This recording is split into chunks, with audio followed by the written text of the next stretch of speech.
Saudações de paz, meus irmãos, em nome de Jesus. Aqui nós estamos nos pronunciando através da palavra do Senhor, palavra que edifica e que nos faz ver a verdade que se manifesta nas nossas vidas de uma forma transformadora. E sobre o entendimento do que essa palavra nos dá, é o que nós estaremos também meditando agora nesse momento. Porém, antes, eu quero te convidar a estar orando juntamente comigo nesse momento especial e realizado e dado ao Senhor. Vamos orar. Pai bendito Deus, muito obrigado pela tua palavra, muito obrigado pelo momento que temos com ela, muito obrigado pela vida de Jesus que foi manifestada aqui na terra, fazendo com que o seu exemplo chegue até nós através das escrituras, daquilo que ele viveu, do que ele fez e do que nos ensinou. Muito obrigado, meu Pai, porque podemos chegar diante do Senhor e colocar também as nossas preocupações, as nossas dores, as nossas situações adversas. E assim, meu Deus, te pedimos pelo conforto da nossa alma, te pedimos pelas famílias, Pai, que estão com pessoas enfermas ou enlutadas, esteja visitando-as, Pai, em nome de Jesus, e que nessa hora, nesse momento de tanta dificuldade que passamos, o Senhor possa estar nos dando a saída, as soluções e o amenizar de toda e qualquer circunstância, meu Pai, principalmente das enfermidades que tem acometido a muitos nesse momento, meu Deus. Te pedimos assim, nós queremos fazer parte desse clamor, nós queremos fazer parte dessa grande união em oração, pedindo para que o Senhor tenha misericórdia de nós, em nome de Jesus Cristo. Amém. Amém. Nós iremos meditar, meus queridos irmãos, em Lucas, no capítulo de número 8, dos versículos de 1 a 3. São apenas 3 versículos de uma grande valiosidade de entendimento e aplicação para as nossas vidas, principalmente no que diz respeito àquilo que é seguir a Cristo, e ao tempo que se segue, aprende-se e aplica-se o que recebemos dele.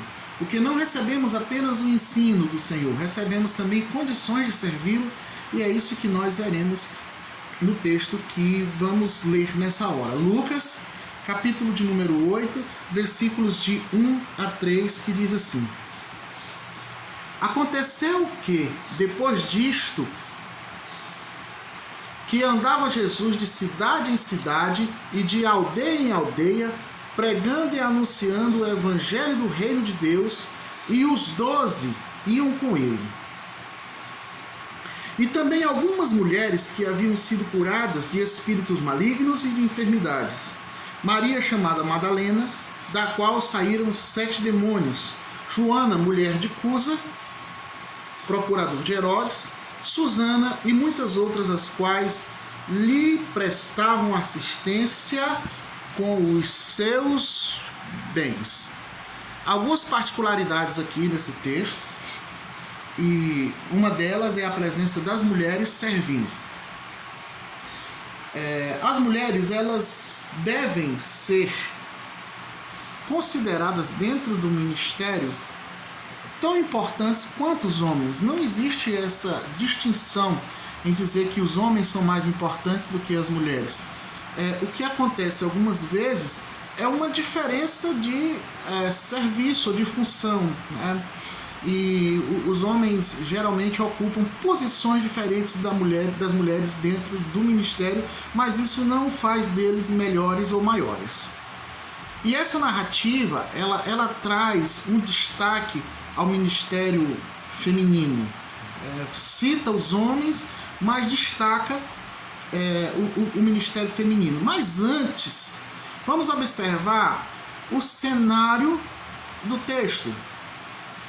Porque o texto diz que existiam homens andando com Jesus ali também. Além das mulheres, haviam também homens. Então, homens e mulheres estavam juntos. Esse é um bom fator que nós precisamos considerar. É uma boa verdade. Homens e mulheres estão aqui trabalhando juntos ou andando juntos. Cristo estava em uma missão, é verdade.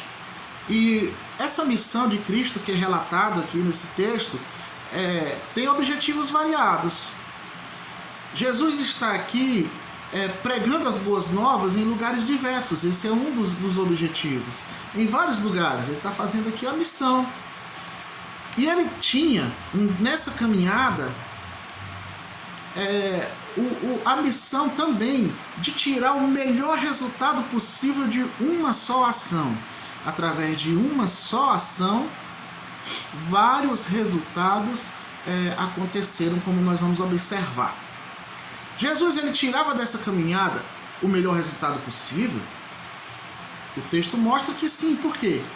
Porque ele pregava demonstrando como o evangelho deve ser anunciado. Ali estava um exemplo vivo, nítido, muito, muito claro, transparente, da maneira como o evangelho pode ser anunciado.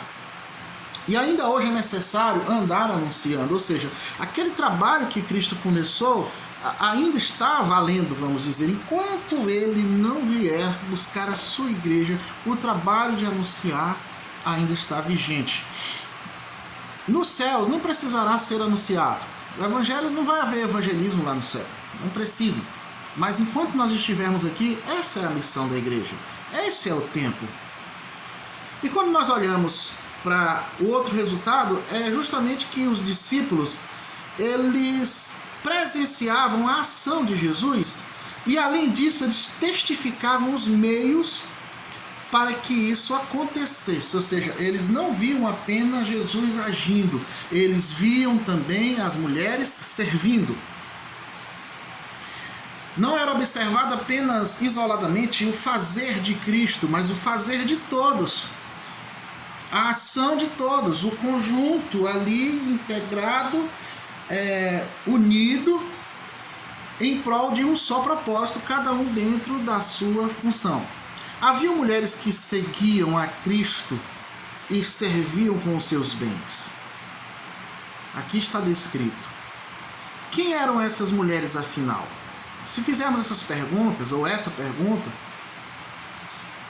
colocando à parte a condição financeira, elas eram mulheres fortes, de experiências marcantes. Mulheres que tiveram experiências marcantes em sua vida. Mulheres libertas de possessão demoníaca. Mulheres libertas de qualquer outro conceito que as prendia, como por exemplo Cusa, que era a esposa do procurador. Era improvável que alguém da classe dela seguisse a Cristo, e ali ela dava uma demonstração de como é possível não apenas as mulheres seguirem e servirem, mas mulheres de qualquer classe ou de situação diferente. O que nós podemos dizer de libertação? Essas mulheres, elas foram libertas. Há mulheres que precisam ser libertas. Ainda existem muitas mulheres que precisam se encontrar com Cristo. E não podemos duvidar disso. E a libertação delas trouxe uma devoção a Deus.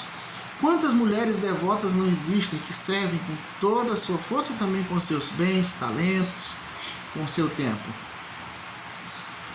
Porque não seria possível viver, para aquelas mulheres não seria possível viver sem seguir a Cristo. E ponto final. A gente coloca um ponto final. É isso. É como eu olho para a minha vida, e eu acredito que você olhe para a sua vida dessa maneira também. Só olha, eu sigo a Cristo e ponto final.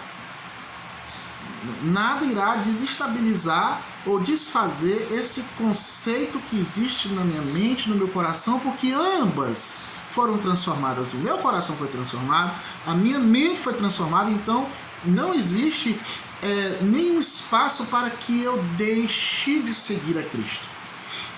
E quando o homem ou a mulher chega nesse ponto de devoção a Deus, as outras coisas se tornam menores, inclusive os bens. Inclusive os bens das pessoas se tornam secundários, porque o primário é seguir a Cristo, é servir a Cristo, é entregar a Ele tudo que temos. Veja que isso é uma grande libertação também. Ser liberto é não estar preso justamente às coisas que nós temos, como se não fosse possível seguir a Cristo e ao mesmo tempo negarmos o que temos a Ele. Quando uma pessoa também vem a servir a Deus, em primeiro lugar, ela deve assumir, ou seja, ela assume aquilo que nos separa de Deus, que é o pecado. Por que é importante eu fazer essa consideração? Porque muitos podem seguir a Cristo, servir a Cristo e continuar na vida de pecado. Servir com o tempo, com os bens e satisfazer apenas a sua carência de sociabilização. Porque muitas vezes a igreja ela cumpre essa tarefa de se sociabilizar, mas principalmente a matéria espiritual, ou seja, a essência espiritual, ela não é vivida. Quando na verdade essa é a principal coisa a ser considerada.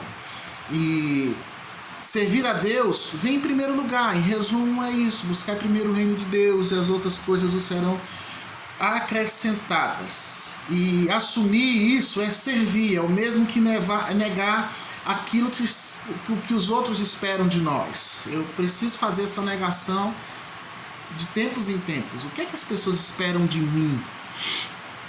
Bem, o que elas esperam de mim, eu só vou seguir se for a mesma coisa que Deus espera também da minha pessoa. E é estranho que essas pessoas que vieram a negar os seus próprios conceitos e seguir algo que não dava retorno, era estranho. A esposa do procurador, uma mulher de uma certa notoriedade, de maneira lógica, ela não estava investindo em algo que dava retorno. O reino de Deus não dá retorno, ele não é visto como algo que nos propicia algum resultado financeiro, ou muito pelo contrário. Porque seguir a Cristo pode ser tudo, tudo, menos um negócio. Pode ser tudo de bom, menos uma procura de melhorar a vida como quem faz um investimento físico. Nosso investimento ele é espiritual, nós sabemos disso. Embora muitos pensem que seja perca de tempo e de dinheiro, existem várias formas de seguir, existem várias formas de servir, e use o que você tem. O que você tem para servir a Deus? Use. Cada mulher, cada homem. No texto que nós fizemos a leitura aqui em Lucas capítulo 8, de 1 a 3, dava o que tinha. Use a sua força. Use a sua inteligência. Use a sua paciência. Quantas pessoas não são tão pacientes e conseguem entregar a sua paciência a resoluções de situações que são mais complicadas? Use o seu talento. Use também os seus bens, como aquelas mulheres usaram. Use também o seu tempo, como aqueles homens também usaram, porque a mensagem central que se traz nesse texto é: siga Cristo com o que você tem. Siga Cristo com o que você recebeu dele e de uma maneira aperfeiçoada entregue ao reino de Deus. Amém? Vamos orar. Pai maravilhoso Deus, eu te agradeço pela tua palavra que pode viver em nós e pelo teu Espírito Santo que nos auxilia, pelo grande poder que é manifestado, meu Deus, cada dia, por cada manhã que se renova, Pai, por esse dia, Pai, que tem seguido, que o Senhor tem nos dado.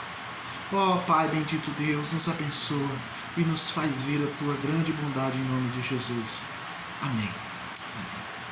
Que o Senhor nos abençoe grandemente, meus queridos. Amém. Um grande abraço.